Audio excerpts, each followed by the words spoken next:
This is With the First Pick, the CBS Sports NFL Draft Podcast. This is episode 53. I'm Ryan Wilson. That's Rick Spielman. We're in the middle of the offseason here. Today, we're taking a look at which rookies we think will have the biggest individual impacts in year one, and we'll take a look at some Rookie of the Year odds as well.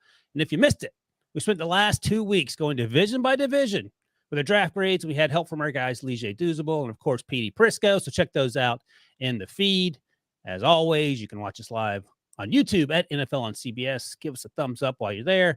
And if you're on Apple Podcasts or Spotify, subscribe and leave us a 5-star rating. Today, Rick's Paramount Plus Challenge. It's trivia time, Rick. I'm horrible at trivia. I tried to do it at the Super Bowl. The fans booed me there, too, because I was so bad at trivia. You are never getting this Paramount Plus. And in case you missed it, Rick is the only employee of the company who doesn't get Paramount Plus for free. It's one of the many perks for working at Viacom CBS. And Debo is going to make Rick earn his P Plus subscription. Last week, Rick flopped on both challenges. There was no way he was going to make it an entire podcast without laughing at his own joke, nor was he going to go to an entire podcast without mispronouncing a player's name. So let's see what Debo has in store this week. Debo, what's the trivia question for our guy Rick here? Now you tell me, Ryan, what you think is fair, but we're going to ask him about one of his own drafts and go back 10 years ago to a year in which he had 3 first-round picks. Okay. My initial pitch to you was, let's have him tell us his first 5 picks in that draft. Do you think that's fair? I know it's not fair, and I know he won't get that. I can already see the squirrel running around up there. Yeah. He's shaking his head no, but he always brags about having a great memory. So it doesn't sound unfair to me. Rick, I'll ask you, is that fair? It's half fair because 10 years ago, there was 2013. like probably 250 picks between now and then. I can get the first 3 when we had first 3 rounds. But oh, okay. You knew that. You want to give him one lifeline, Ryan? Yeah. Like a hint? Yeah. No, the hint I would want is if you name the school, because I'm really good. I used to bet my kids when they were playing Madden that if you gave me the name of the player and all their friends, I could tell you the school they went to. All right, let's start with the first 90-some% right. Let's start with the first 3 rounders. Let's see how far we get down this road. Go ahead. 2013 draft, the Minnesota Vikings select Xavier Rhodes,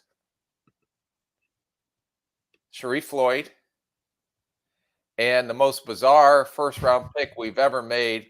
I was at a press conference talking about Xavier Rhodes and Sharif Floyd, and they pulled me off the podium because George Payton, the general manager of the Denver Broncos, and Rob Brzezinski had a trade in the works with the New England Patriots. And we ended up, I ran off the stage, went up there. We did a trade, ended up taking Cordero Patterson, and then went back down and finished the press conference and announced that we just made another trade. All right, you're doing a lot of filibuster in there. So you got those 3 picks. And you actually, by the way, if you're listening and you want to hear more about the Cordero Patterson, how the trade came down in his career in Minnesota, check it out on Rick's Picks, one of our first conversations with Rick back in the fall there. So that's 3, Rick. Those are all your 3 first-round picks. You need a hint already, or you want to take your hand at it? Did I have a second-round pick? You did not. Because I moved up to get Cordero Patterson, where we moved up to get Cordero Patterson. How about I give you the round? Would that help or not? No, the school helps. Yeah, but I don't want to give you the answer. What do you think, Debo? How big of the hint should be? We can give him one school. We can't give him both schools. Okay, so you have 2 picks left, and you want to use the school lifeline now, or you want to wait? I'll use one. Let's save the last one towards the end of the show. Give me a lifeline to see if I can survive, or I'm going to be another show without Paramount Plus, and I keep missing Scream and Sylvester Stallone. That's right. And there you go. So this your next pick in the 2013 draft, after the 3 first rounders, this young man went to Penn State. Fine young man, I'm assuming. Fine young man went to Penn State. Ooh. Oh boy, this is going to be the 2% that he doesn't get off the. Was he linebacker? Look, man, you get one. I gave you one lifeline, and that was it. And I am not cheating because I could take my phone right now, pull up stuff, but I have integrity and I will refuse to cheat. Okay. He went to Penn State. Daryl Hodges. Devo, what'd you say? Hodges? That was smart. That was smart. Yeah, I'll give it to him, Devo. Gerald Hodges. You said Daryl, whatever. Daryl, same difference. All right, so we'll wait to the end of the show and see if you can get the next and final, the fifth pick that you made in that draft. That's good job. There you go, boy. You pulled that one out of your butt. Yeah, as soon as you said Penn State, but it'll be this last one. I know it's going to be very difficult to get. Yeah, you drafted 2 Penn State linebackers in that draft, though. I thought you might have said the other one. Oh! I know that. I know who it was. You don't the name. Like, we didn't take. He wasn't the next pick after Hodges. No, he was later. Yeah, he ended up going down to New Orleans and played at New Orleans for a little bit. Very good special team player. Okay. Psycho. Yeah, you have to be. So 7th round, Penn State. He might in 2013. Was that when you were there, Debo? Oh yeah. Oh, so he knows this guy. They was probably running with Debo. That was the problem. Yeah. Hey, Debo, sometime one of these shows you got to put up that that mock draft that you did when you were like 12 years old that you wrote this weekend. He did write it this weekend because it was great. So Debo texted me and Rick over the weekend. He found his 2004 in pencil, his mock draft that he did allegedly prior to the draft. He crushed every single pick. That's not. I'm going to question the integrity of that. Don't you think if I did it after the draft, like I would have just made myself look 100% right? Yeah. No, I thought it was a bad draft. I thought it was a bad prediction. I mean, he got he had like 95% hit rate. Yeah, like he's going to do that at 12 years old. He can't even do that now. That was amazing. I was thinking like he was that good as a mock draft sort of prognosticator at 12 years old, and now he gets stuck working with us. Where did the things go wrong for him? That's my question. I'll show that at the end of the show as well. Yeah, well, maybe he should be a co-host, and I should start producing this show. All right. I don't know about that. All right, let's get going here. So you have 45 minutes or so to sneakily figure out who your 5th pick was and try to not let us know that you're texting your friends. We'll see how far you get before we catch you on that. Good job on the first 4, though. You got Mr. Hodges. I'm not going to say you got his first name right, but I'll give you credit. So you're 4 out of 5. One more to go, and P+ is in your future. All right, we're talking impact rookies. And so Debo put together some notes here about both offensive and defensive. And I was just looking at the offensive list, and we'll go through these. You have 3, and I have 3 on each side of the ball. But now, can you clarify that this is impact rookies, not who we think are going to win Rookie of the Year, correct? Yeah, so these are our impact rookies, and Debo will also give us the odds for some of the Rookie of the Year odds for these players that we're talking about and where they sort of stack up. If you look at the offensive players over the last 20 years or so, almost all of them, I counted 4, I think that's right, were not first-round picks. The other 16 were. But on the defensive side of the ball, every single one of these guys was first-round pick except for Shaq Leonard in 2018, which I thought was interesting. So I think just me sort of making up stuff here. The takeaway is that it depends on where you go as an offensive player. Like Anquan Bolden was a 2nd-round pick because he didn't run very well. He went to a team that had only him to throw the ball to, and that probably helped, and he was actually probably undervalued. That probably helped. Defensively, you got to be able to make plays, and that's typically why those guys get drafted early, and they have impacts early, and it's sort of shows in terms of the defensive rookie of the year. Last year was Sauce Gardner, and last year offensively, oddly enough, his teammate Garrett Wilson. So, all right, Rick's picks. Why will they have a big impact? Let's start with Bijan Robinson. Why will Bijan Robinson, your first impact rookie on the opposite side of the football, 8th overall to Atlanta Falcons? This feels pretty obvious. Typically, running backs have a good success rate, but why don't you tell me why you like Bijan in Atlanta? Yeah, most of the time, running backs are the ones that are going to have the biggest impacts as rookies. Just in my experience, Adrian Peterson had a huge impact his rookie year. He was pretty good. Yeah, Dalvin Cook had a huge impact his rookie year. So it seems like that's the position that seems to have the biggest impact immediately, because I know they have to learn the plays, they have to learn the protections, but they can utilize their speed, their athleticism, and just play without having to think. Just get the ball in their hand and let them go do what they do. So my first pick was Bijan Robinson. He's going to be the focal point of the offense. And look what he has, some playmakers around him. They have a very good offensive line. They went and re-signed McGarry, and they signed Lindstrom back. So they're really solid up front. They have some playmakers at tight end in Pitts and Drake London. So they have some playmakers around them. Algier will be a great supplemental back as a 1B. And if they use Algier in the running back situation, don't be surprised if you see Bijan Robinson doing some stuff out of the slot in some different places. So I think they're going to utilize, and we talked about it earlier, he's not just a running back, he is an offensive playmaker. So they can utilize him in many different ways. And I think even if we did this one year, we put Adrian Peterson back when we needed a big kickoff return. We put Adrian Peterson back there as a kickoff returner. So any way you can get the ball into a playmaker's hands, like a Bijan Robinson, I think that they're definitely going to do. So, I looked at Adrian Peterson's stats, and he got a lot of carries, and he was behind. It's almost, I don't want to compare Algier to Chester Taylor. Chester Taylor came in, and he had like 1,300 yards the previous year. And then Adrian came in. So that was a great 1-2 combination, but Adrian was just too talented. And I try to see it. Did we have anyone similar to Young or to Drake London at receiver? And our equivalent to that was Sidney Rice that year. Okay. So I try to make a lot of those comparisons. So that's why I see Bijan Robinson having such an impact. And they have a young quarterback. So they're going to want to take the heat off the young quarterback. And our young quarterback at the time when we drafted Adrian Peterson was Tavares Jackson. Right. So God rest his soul. But when you have a young quarterback and you can put a back behind him like a Bijan Robinson, they're going to have an immediate impact right away. So AP ran for 1,341 yards his first season. Saquon, who also won Rookie of the Year.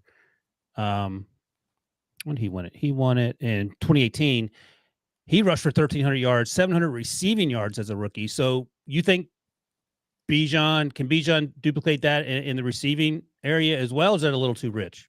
I think he will, just because of the young quarterback, and the young quarterback may be more likely to hit more checkdowns and screens. Yep. And not have him sit back in the pocket and go through all the progressions and things like that. I mean, he'll do play action, because I think Ritter, he is undervalued as an athlete and can make plays with his legs. Yeah, I believe he ran 4.5s when he came out and was the fastest quarterback in that draft class. So don't underestimate his athleticism, and don't underestimate Arthur Smith wanting to get the ball in Bijan's hands quickly to take pressure. So that's screens, that's checkdowns, that's little different nuances, bubble screens on the outside, different ways to get the ball into Bijan Robinson's hands. So as Debo notes, the last 10 years, 4 running backs have won the award, 3 quarterbacks, 3 wide receivers. Man, I just told you Saquon Barkley. I don't even know if you would guess these other running backs. I'll give you the year. 2013. Let's go back to 2013. Do you know who won Rookie of the Year in 2013, offensive Rookie of the Year, running back? No. Alabama? No. Drafted by the Packers? No. Eddie Lacy. Can you believe that he won Rookie of the Year? You're putting too much pressure on me on the trivia stuff. I can't stand trivia. We found his Achilles heel, Devo. He hates trivia. All right, fair enough. I won't ask you any more questions. When you start getting ornery, though, I'm going to start asking trivia questions to bring you back in line. We had a big family gathering a couple weeks ago. We had a bunch of people come down, and I was the worst trivia player. We played one of those games, and my family was booing me. They kicked me out of the game. I had to go watch on the side because I was so bad. Oh, you hate to see it. So if you're watching on YouTube here, Debo put up the 2023 Offensive Rookie of the Year award odds. At the top, not surprisingly, Bijan at plus 300. And then Next up is good old Rick Chalk Spielman's the next pick as well. Bryce Young. He's plus 400. So Bryce Young going to the Carolina Panthers, first overall pick. This feels pretty straightforward. I feel like he's not in the best situation. Maybe he does better if he goes to the Titans, for example, like Will Levis did. No. You don't think so? No. Really? Who's he going to throw the ball to? Derrick Henry. It's called a handoff. What about the Colts? You don't get the quarterbacks. Just I know this from a trivia standpoint. You do not get stats for hitting the ball off. As a you get those little touch passes. What about would he be better off where Anthony Richardson currently is in Indianapolis? No. Okay. All right. Well, make your case then for Bryce Young in Carolina. Okay. I'm making my case for Bryce Young because I thought they did a great job in free agency to get some more playmakers. They did trade DJ Moore away in that trade that went to the Chicago Bears, but they went out and they got DJ Chark, who needs to stay healthy, but gives them a vertical threat down the field. Adam Thielen, who I still can think be a very effective slot. And with his experience and his knowledge, he is going to be a huge asset for a young quarterback. And then they go out and get, to me, one of the top slot receivers that may be more than that in Mingo when they drafted him. So they put some playmakers around him. They went out and signed Miles Sanders from Philly, and Chuba Hubbard also is an undervalued back that I think can do a lot of things for him. They got a very good offensive line up front. They got a lot. So they are set for success for him. And then you look at the coaching staff that they put around him. You got an offensive head coach in Frank Reich. You went out and signed Josh McCown as your quarterback coach. You got Jim Codwell, who's coming in as a senior assistant. So he's going to have a lot to say in that quarterback room as well. I look at it as similar to how Jacksonville set it up when Doug Peterson came down and all the people, Jim Bob Cooter and McCoy, all the coaches that they put around Trevor Lawrence to have him have success. And you saw that, especially in the second half of the year. So I think the way the coaching staff is set up, how many offensive, I don't want to call them experts, but areas of expertise in the quarterback position is set there. Playmakers around them, solid defense. I think that's my case for why Bryce Young is going to have a big impact as a rookie. So it sounds like if you were starting a team from scratch, you would hire Frank Reich over Shane Steichen. Can I say that? I can say that just because I'm going with a rookie quarterback, and I'm going based off the experience and everything that Frank Reich's been through. Even though Shane Steichen had to replace the fired Frank Reich in Indianapolis. That's not your problem. That'll be an interesting dynamic that we may have to discuss down the road here. Because, you know this. How do you differentiate when you're interviewing candidates from someone who's really good at one job, offensive or defensive coordinator, and trying to extrapolate what that looks like when they're doing a completely different job as a head coach who has his fingers in everything? Right. And that's the thing that, Frank Reich has experience doing that, and he's had success, and he's been on a Super Bowl winning team in Philly. So he's worked under Doug Peterson. Steichen is his first time. I'm not saying, what he did with the Philly offense was pretty, they were pretty damn good last year. So, but it's going to be his first time wearing the big hat because now you got to worry about game management, timeouts, and all the other things that are going to come across your desk. You're not just worried about the offensive side of the ball. So that's an experience that you're going to have to grow into. Now, I think he's going to be a very successful head coach, but I know Frank Reich has already been around the block and has done a lot of that stuff. And the staff he built, including the defensive coordinator that he brought in from Denver, Ajiro, they're going to be, I think, set up for success. And Bryce Young, we didn't even talk about his abilities because you know how I felt about him coming out. But just talking to some people down there, they say that he really does some things out on the practice field. The first thing they were in awe with is how small he was. But after that, when they saw him play and move around, he sees things that most veterans don't see. So with all that and all those points that I made, I think there's no way that he does not have a impactful rookie year. Right. I'll ask you this quickly. Were you surprised at all in general with how overwhelmed Nathaniel Hackett seemed last year. Really good coordinator, struggled in terms of the in-game management stuff. I feel like that's something, I don't know how you assess that in the sort of interview process. Well, I think a lot of it has to do with his staff, especially a first-time head coach, and how much experience do you have on that staff or staff that has been through that. Right. Not saying that Hackett hasn't had experience, but not as a head coach.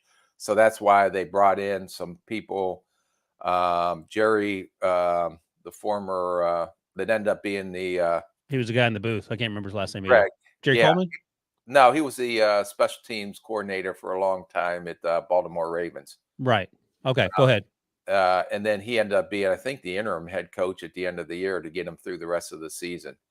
Rosberg, yeah. So I don't know. I just know Frank Reich and his experience and the experienced staff that he has around him seems like that's why he's going to have a best chance for success. All right, let's go to your third impact rookie on the opposite side of the football after Bijan and Bryce. Jordan Addison, wide receiver. Yes. Anyone who's playing opposite of Justin Jefferson is going to have an impact. By the way, let me mention this quickly, Rick. He has the second best odds among wide receivers behind only Jackson Smith and Jigba. It's ahead of Zay Flowers, who's in Baltimore. It's ahead of Quentin Johnston, who's in Los Angeles with the Chargers, and then Josh Downs is down the list a little bit there as the fifth wide receiver. So this is plus 1,600 to win Offensive Rookie of the Year. As Debo noted in the notes, 3 wide receivers have won in the last 10 years. Odell Beckham, Jamar Chase, and, of course, Garrett Wilson last year. So sell me on Kirk Cousins having another weapon in a post-Adam Thielen world. Yeah, when Justin Jefferson came in, him and Herbert went down, and there was like maybe 2-vote difference between Offensive Rookie of the Year that year. But Justin Jefferson didn't even start the first 2 games.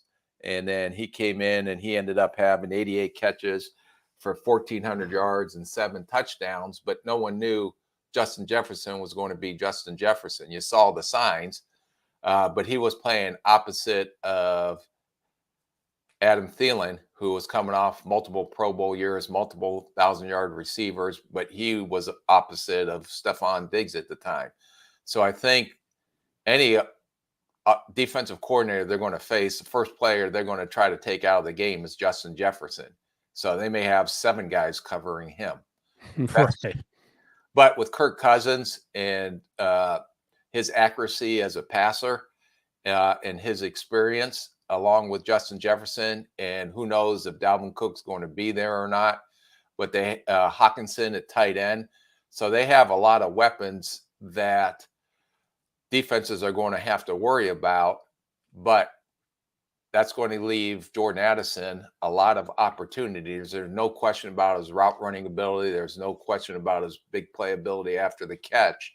So I think he's going to get a lot of chances to be able to make a lot of big plays for the Minnesota Vikings. And he's not the only person on the offensive side that defenses are going to have to worry about. Yeah, no, I think that's right. So what about Zay Flowers, though? Lamar Jackson comes back healthy. You think that clearly you think so because you said it, but you think Jordan has a chance to be more impactful than Zay in year 1, even though the wide receiver situation in Baltimore isn't great? Yeah, well, they signed OBJ.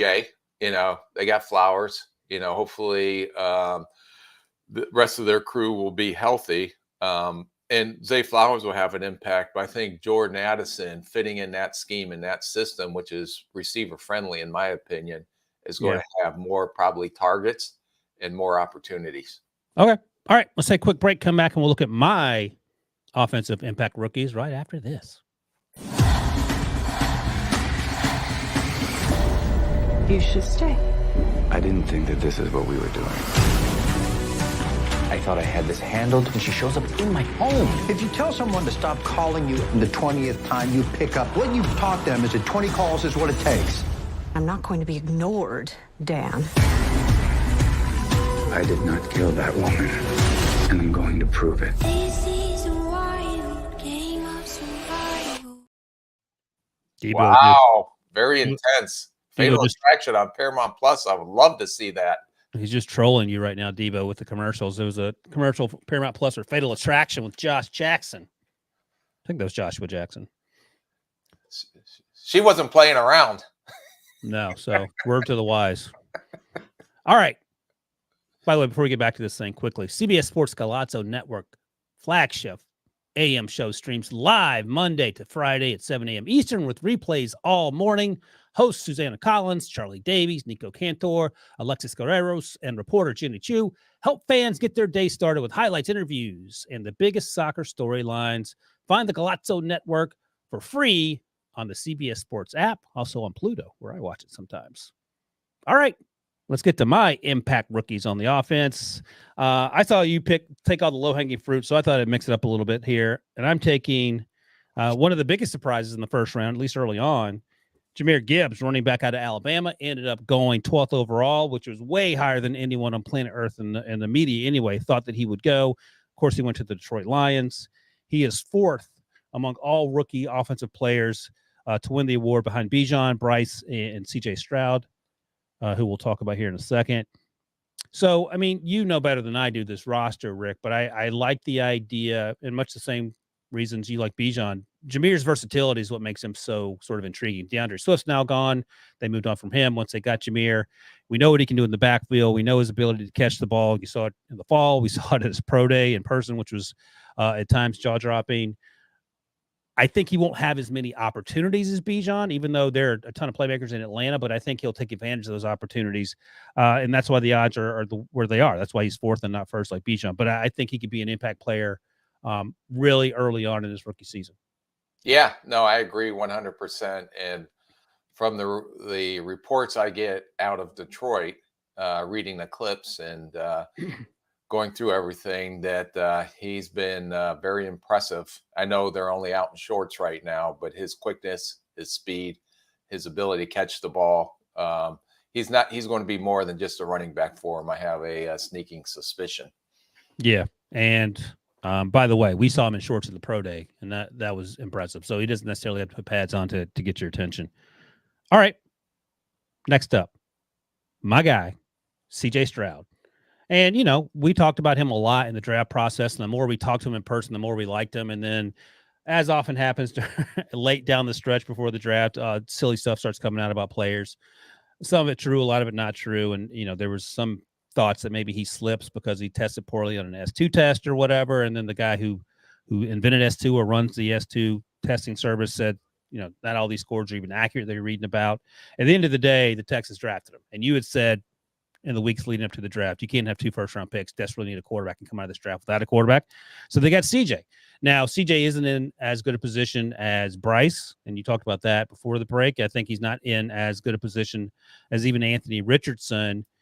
I don't know how much of that is going to have to do with the fact that Shane Steichen's an offensive coach. He comes from an offensive background. He's the new head coach in Indianapolis, and that'll help Anthony Richardson, whereas D'Amico Ryans is a defensive guy, had great success in San Francisco. He has Bobby Slowick with him, so maybe that offsets some of those concerns. But I think D'Amico Ryans, more than anything, is going to be a good leader and get this team back on track. I love the opportunity for CJ to have a chance to compete. They have Damian Pierce in the backfield, had a great season last year. The wide receivers are still a huge question mark. They have Nico Collins. They have John Mechie, who overcame cancer last year. I think he's fully in remission, and he's back working out. They have Robert Woods. They drafted Tank Dell and your guy Xavier Hutchinson. But again, you don't have necessarily game changers in the same way that you have on some of these other teams for these young quarterbacks. Tight end Dalton Schultz, so that maybe that ends up being his main lean-on weapon. They drafted center Drew Scruggs to help keep him upright. I think the offensive line could be surprisingly better than many of us thought. What do you think about Bryce Young here? What are the chances in your mind Bryce Young has CJ Stroud here, that he has a better season than Bryce? I would say not, in my opinion. The other thing you have to take into consideration, Bobby Slowick, who the offensive coordinator, is one of those young upcoming risers through the coaching ranks. But right. This is going to be the first time he's an offensive coordinator too. So you have that going for you as well. So he's going to be learning on the move, as well as the head coach and the quarterback. So they have a lot of first timers. So I think that he'll have some success, but I don't see him having the same success as Bryce Young and the way he is set up.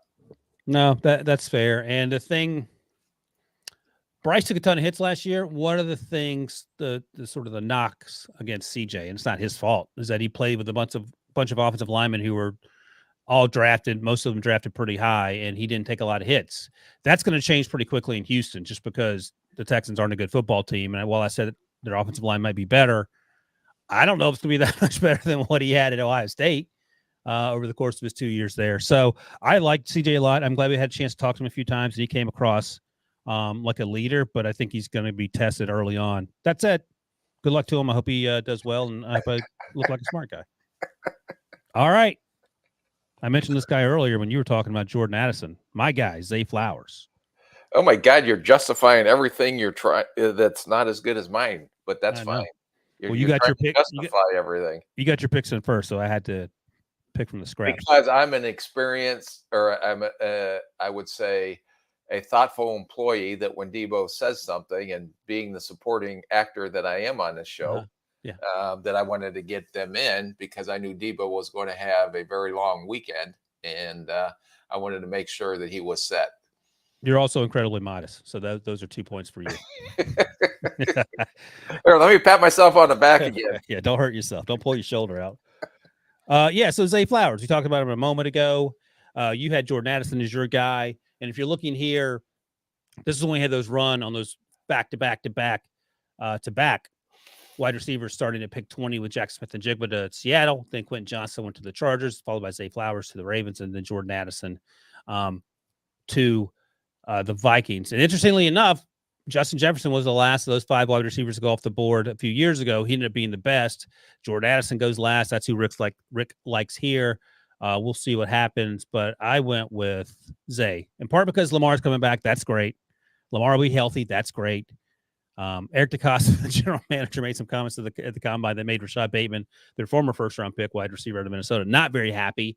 And he basically said, Nick DeCosta, that they needed to get better at wide receiver. And look, man, Rashad Bateman's fine to be angry about that, but they do need to get better at wide receiver. He struggled with injuries.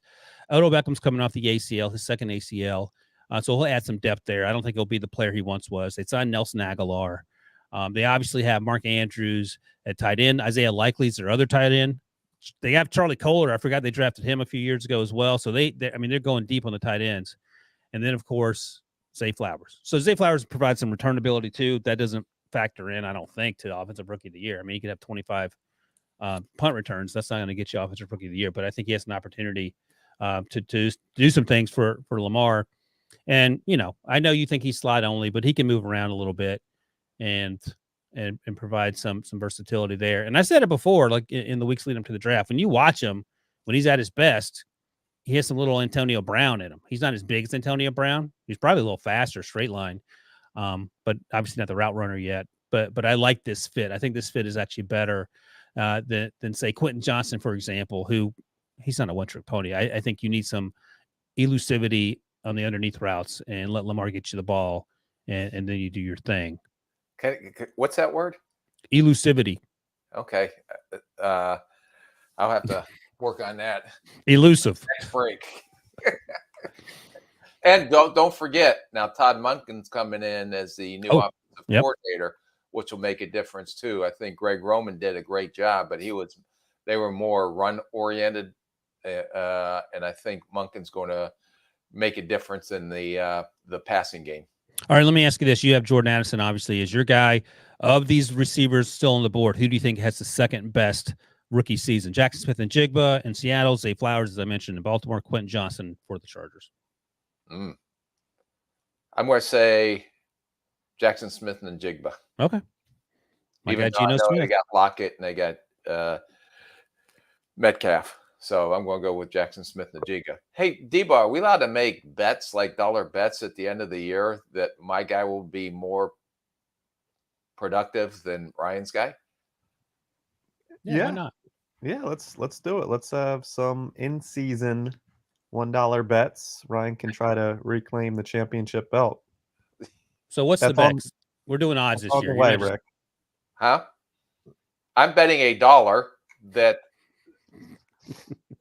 I think we have to put very defined metrics on it because we don't need this gray area of who's more productive. It's just straight Yeah, more yards, more reception. We have to define it. I agree. So what is your bet? More everything. More yards, more touchdowns, more More receptions? receptions, yes. So if you lose one of those categories, you lose the bet. Is there $1 on each category? No, just $1. So, but if you win 2 or 3 and I win the I third, I win. win the bet. No, I win. That's like a series. The Heat went up 3-0 last night. Then we're So, betting $1 on each category then. yeah, You're not stealing this. All right, so what do you want to bet $1 on? everything. So $1 each that who's your guy?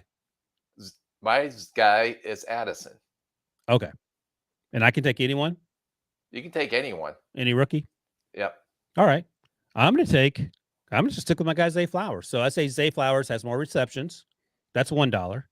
More receiving yards. That's another $1. More touchdowns. That's another $1. Okay. Okay. So there we go. I like that. Zay versus Jordan. I First told bet of Ryan the he year. has to stand up for himself this next round of $1 bets. He didn't stand up for I himself. know. I got steamrolled. How about the two running backs? Both very similar playmakers. Want to do the same thing on the running backs? No, because Bijan's going to get a lot more opportunities, I feel like. I think that team could be good, but they're not good. And I think the reason they drafted Bijan is because they want to help Des Ridder out. I think Jared Goff could do a lot of damage by himself. He doesn't necessarily need a workhorse running back. Like they had Jamal Williams, who was good. DeAndre Swift was hurt, but Jared Goff did a lot of the heavy lifting with, Amon-Ra St. Brown and that crew. So no. And Montgomery's going to be good for him too. Yeah. So I'll have to look into that. And by the way, any preseason injuries, the bets are off. You don't automatically win, or I don't automatically win. If you accidentally hit Zay Flowers with your car, for example. There's a lot of asterisks. Yeah. Well, on that. As Debo noted, I was way too easy on you last year. No more.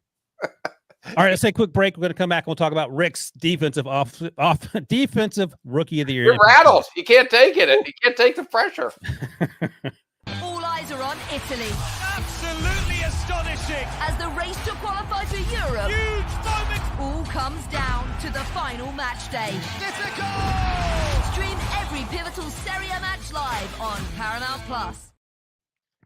Another commercial for Paramount Plus if you were listening on the audio version. And if you like Serie A, if you like Champions League, another reason to get Paramount Plus. By the way, Rick, if this whole podcast thing doesn't work out with you and me, I'm going to try to get on to the Serie A crew. Those guys go to Milan every other week to cover the game.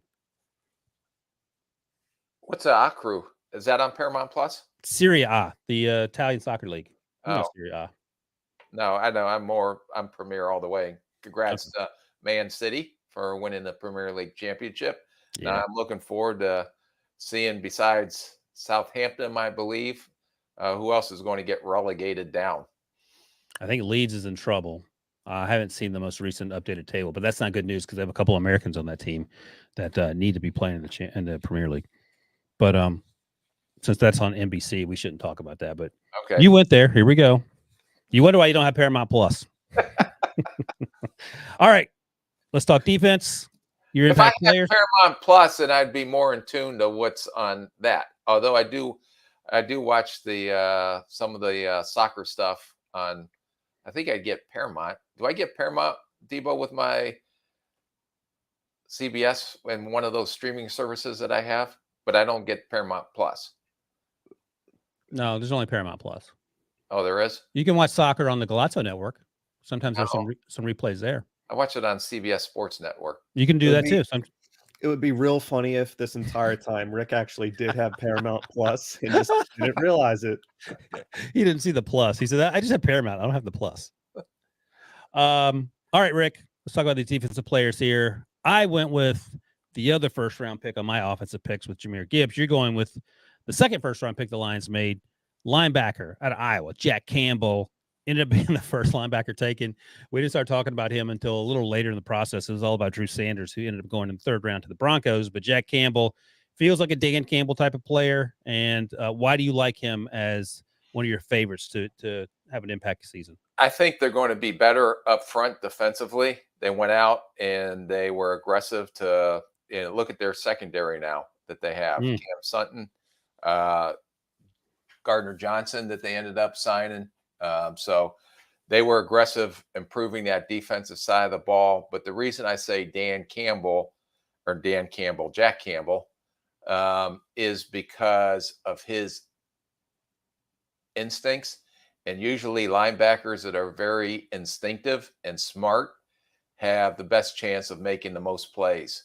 And he checked all those boxes for me.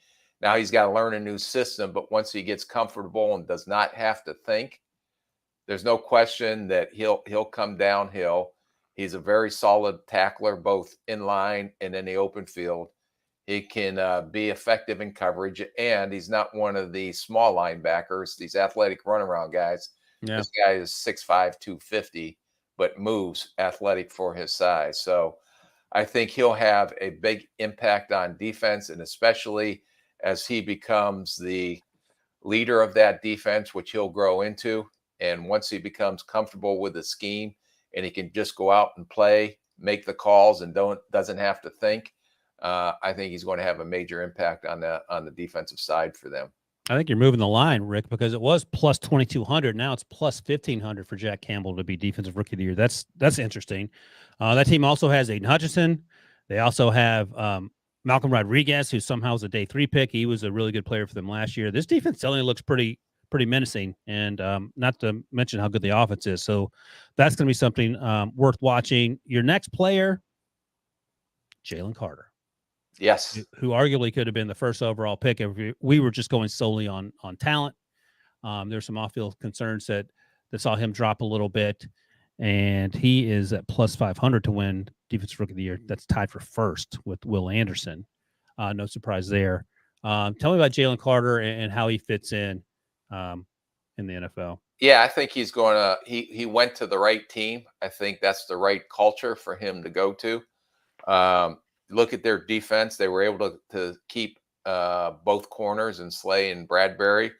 They signed Fletcher Cox back and Graham, who are older, but be in a rotation, but still can have an impact. Hopefully, Jordan Davis, his former teammate, will make a bigger impact this year and played some last year. I think Nakobe Dean, even though he played primarily on special teams last year, is going to be the leader of that defense just because of his makeup.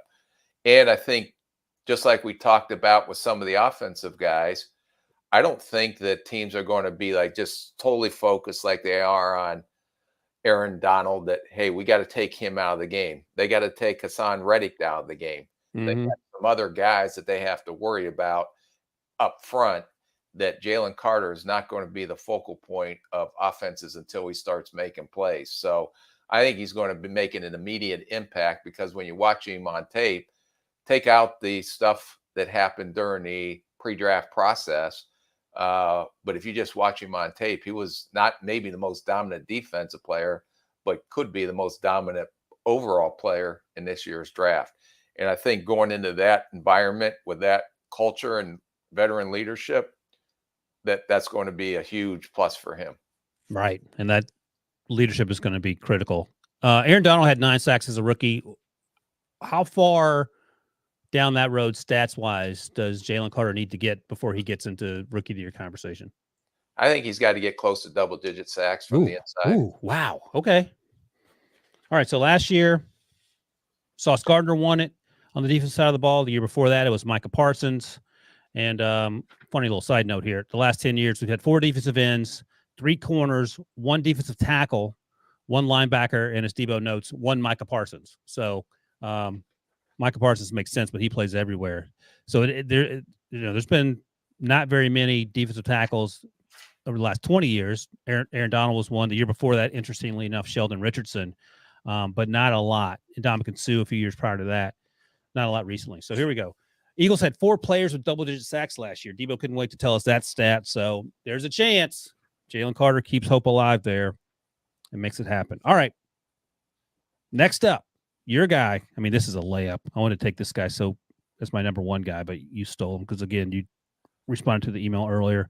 Emmanuel Forbes, cornerback, Mississippi State, ended up going to Washington. I think he had something like 4,000 interceptions between high school and college. Turnovers translate as you move up levels. And last year, Sauce Gardner proved that cornerbacks can be really, really good in year 1. Emmanuel Forbes is not Sauce Gardner physically, but you like him here. Yeah, and just look at the impact, and even Woolen out in who was a 4th-round pick out with the Seattle Seahawks. I think a corner can have a major impact.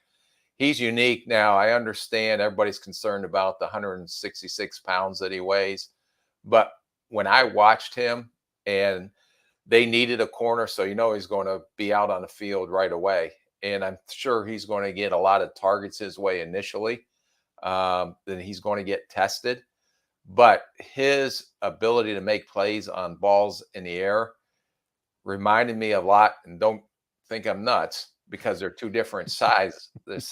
But when Diggs came out as a rookie, and the way he can go up and find the ball, and you've seen that because he was a former receiver, Diggs was, before he moved over to corner down at Alabama. But when he made plays at Alabama, they look like a receiver going up and get the ball. And I see the same type of traits as far as playmaking ability with the ball in the air with Emmanuel Forbes. Now, they don't have, they have a solid team. I think they will be a little better. I don't know if they're going to be ready to make a run at the NFC East title.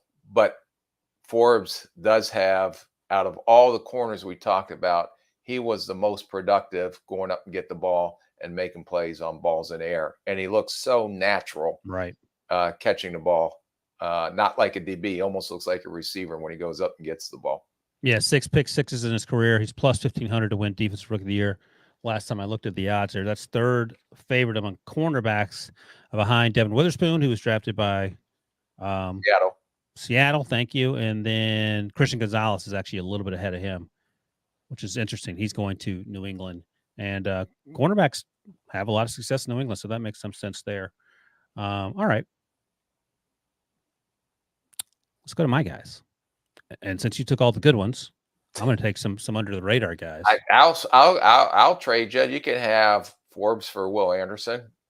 Did you take Will Anderson as one of your guys? No, that's a layup. I want to make things interesting. Okay. So my first player. Oh my God, you went way down, deep down. Yeah, I went a deep cut here. 29-inch arms, slight exaggeration. Kalijah Kancey, defensive tackle out of Pitt. And you talked about this on draft night, and I think it's important to keep in mind he's not going to be the only show in town along the defensive line. He's in Tampa Bay. He's going to be next to Vita Vea, who weighs probably closer to 330 pounds. Kalijah Kancey, I think, weighed about 280-ish during his pro day combine/workouts. He was almost 6'1", 30-inch arms, which is really short, but you watch him play, he's twitched up there. And I like the idea of Vita Vea doing the heavy lifting and Kalijah Kancey just shooting gaps. They have Joe Tryon-Shoyinka, who they drafted in the early rounds. I think a first-round pick a few years ago. Logan Hall, who I think was the first pick of the second round a few years ago. So they have some guys on the defensive line. We know what they have with Lamonte David, who's been there forever. Devin White's still there. They got Shaquille Barrett. The defense, the secondary is still pretty good, even though they lost some players. Antoine Winfield Jr., who, Rick, you know quite well from high school. So what do you think about my theory that Kalijah... Huh? So from 6th grade, him and my son played together in the 6th grade. And Antoine Winfield Sr. played for you. Is that right? Yeah. Okay. So what do you think about my theory based on your sort of theory that Kalijah Kancey can just sort of ride in the wake of Vita Vea and make plays that way? I can see your logic, although I don't agree with your logic all the time. Yeah. But it's how much is he going to play? They have to use him the right way to fit his skill set, which is upfield penetrator. Because if they're going to have him sit there and try to hold the point versus combos and double teams, especially down in that heat, that's going to wear him out. That's true. So I see him having an impact as an inline pass rusher. I see him rotating in and out maybe a little bit more because you want to keep him fresh to get pressure on the quarterback, which that's what his trait is. But if you're going to sit there and say, I'm going to play him, 70 snaps, 60 snaps a game, he's going to wear down and wear down through the season. So I think they have to have a defensive line rotation. And usually most teams, a la Philly last year, that have a very solid defensive line rotation, 6 or 7 or 8 guys that are rotating in and out, are the ones that end up having a good defensive front, the ones that usually get the most pressure and sacks on a quarterback. Yeah, but that's sort of what Jalen Carter's going to have to do in Philly, right? They're going to be that defensive line rotation. Yeah, he'll be in that defensive line rotation, but he's bigger, plays bigger than Cansey does. Fair enough. All right, my next guy, Felix Enodike Uzama, the guy you were on back in the fall, and he ended up going to the first round. And we rarely talked about him throughout the process as being a first-round pick. I liked him. I didn't love him. You thought he played out of position at Kansas State. I get that.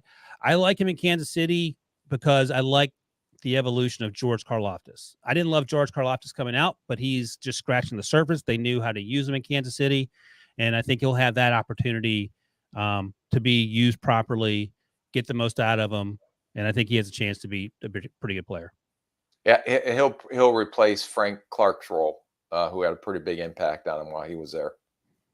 Yeah, and finally, and you need to fill for about 90 seconds. I got to run upstairs and let the puppy out. He's barking. I think he's going to do something in the house if I don't go get him real quick. So I'm going to mention my guy Nick Herbig, and you tell me why he has an opportunity to be a pretty good player in Pittsburgh, whether it's outside or inside, because I love the way he played at Wisconsin. So if I'm not back, Debo's got to take up the mantle, but you can filibuster. So filibuster. Oh my God, he's leaving again during the middle of the show. It's my puppy's gonna go number 1 or number 2 in the house. I got to run up real quick. Just talk about Nick Herbig. I got stuff to clean that up, you know. Herberg, go ahead, go do your puppy thing. Or are you going to do the show first? Debo, is he muted? No, we can hear him. What I'm going to tell you about Herberg is he is one of the best collegiate football players that I watched. They used him on the outside. I watched him against Ohio State.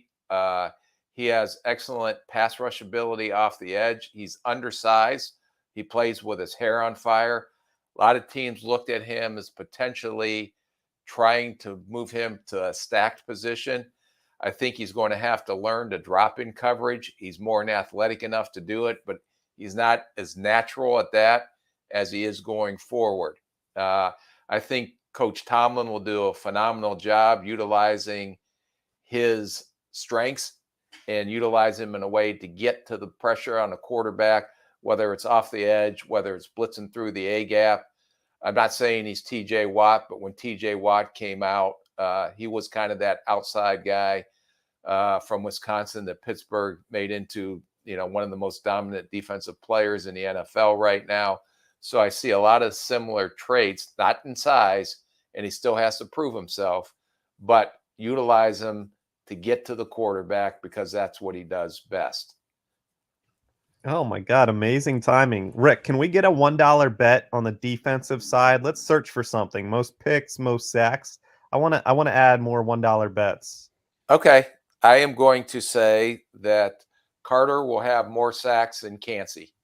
Oh, stop it. I'm back, by the way. Oh, you are? The show was going very smooth while you were gone.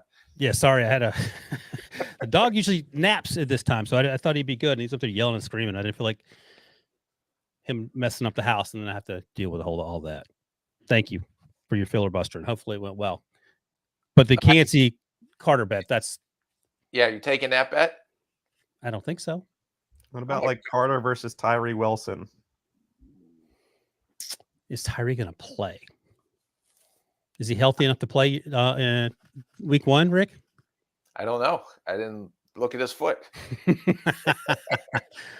right, let me look at this list here. Carter or Anderson? Rick, which side would you lean on there? Come on. We know this one.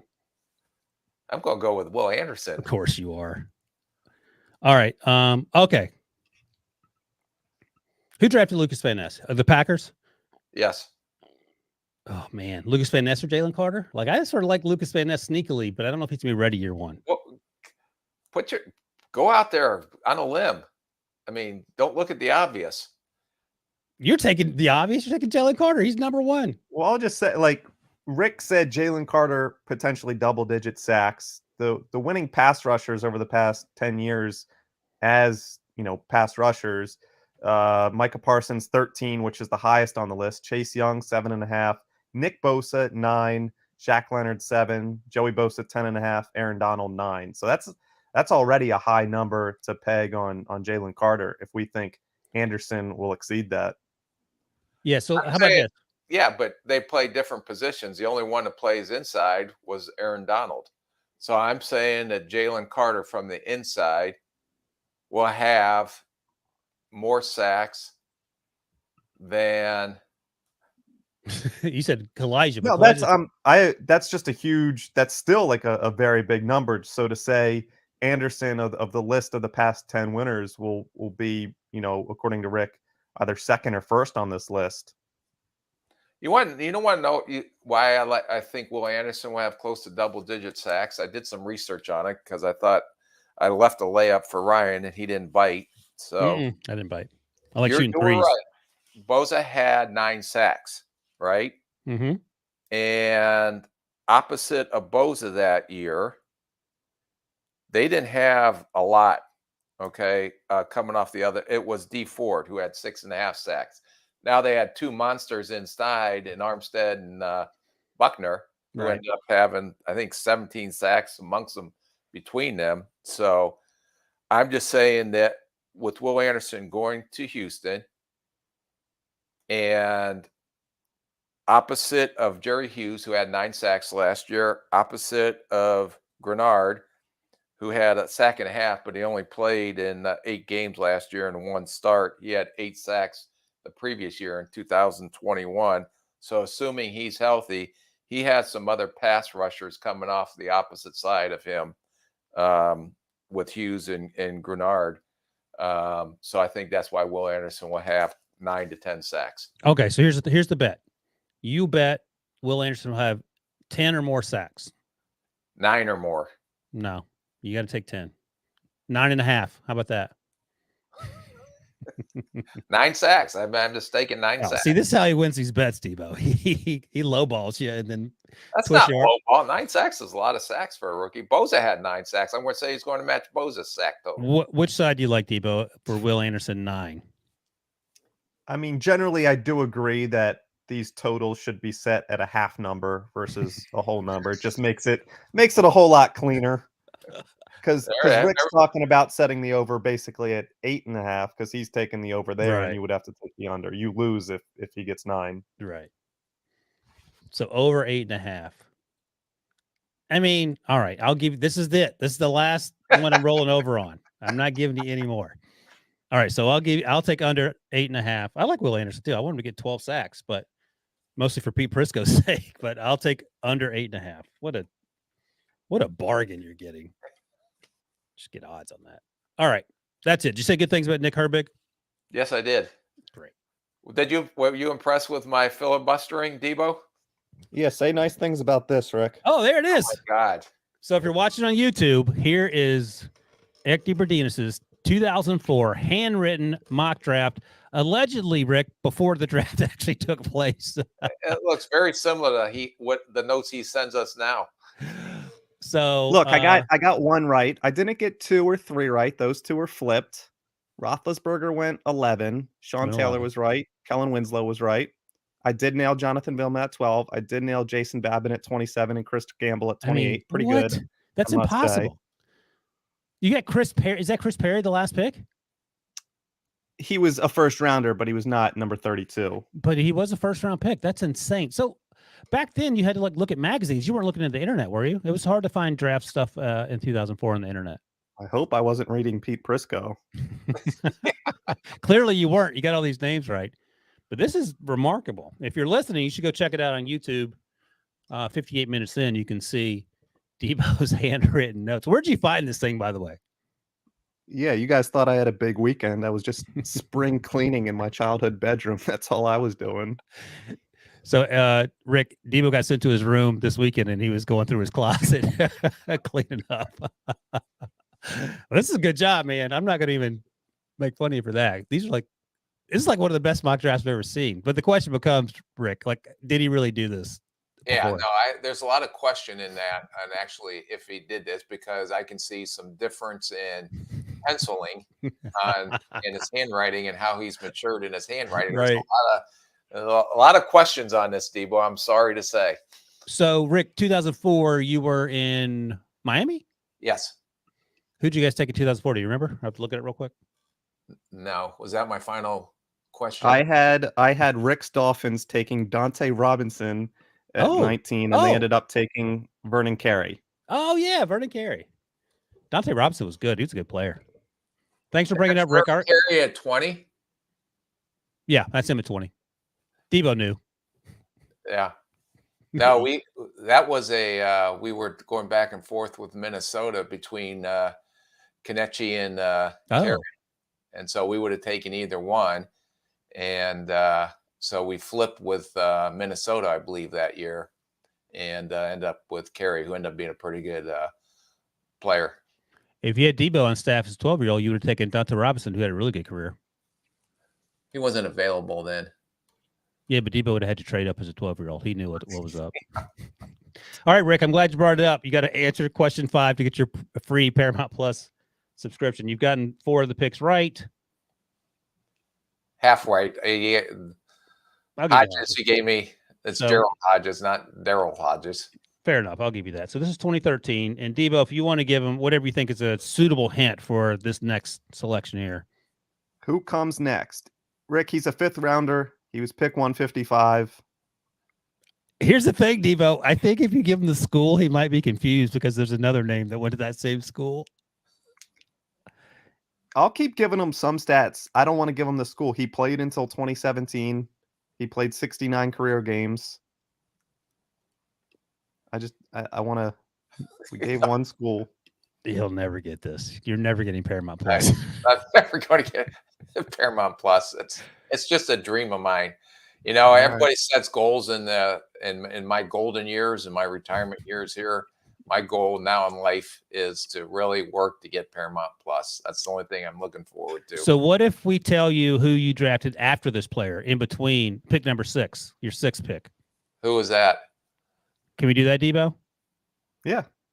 You took Jeff Baca, the guard. No help. UCLA, correct? He went to UCLA. I gave you a hint earlier, so maybe that helps. I know the schools. I do know the schools. I just gave you a hint earlier about the schools. All right. Better luck on Thursday. Scroll up, Debo. Let him see. Are you going to guess first? I didn't get it today. I'm sorry. I am really going to work hard to get it Thursday. I can't go the whole summer without Paramount Plus. Do you want to make a guess just to throw one out there? If you give me the school, I've already lost, but give me the school. Okay, UCLA. Ooh. This is a curveball. This is a trick question. Was he a safety? No. UCLA. George Payton, man, did he have an influence on those second take guys? He went to UCLA. This guy was a special teamer. Special teamer, UCLA. Not a kicker or a punter. He was a punter. Punter? We drafted a punter? No wonder I'm doing podcasts now. He doesn't know the name, Debo. I don't know. Jeff Locke. Oh, my God. Oh, man. Debo gave it to you on that one. There's old Jeff. All right. Well, hang it with me. If I can get some help out there for my next challenge, it'll be interesting to see. Debo's very creative. What the next challenge will be on Thursday for me to win Paramount Plus and become part of the CBS family, that I'm the only one without Paramount Plus that works for CBS. I think in the next question we'll have Jeff Locke actually come on and ask it. That would be awesome. All right. That's it. That's a wrap on episode 53. Remember, give us a thumbs up if you're watching on YouTube and subscribe to the podcast. Leave a 5-star review. Thanks as always to my guy, Rick. Maybe next time on the Paramount Plus. Thanks to Debo for producing, and thanks to all you guys for watching. See you guys Thursday when we talk about our favorite impact rookie classes for the 2023 season. See you guys then.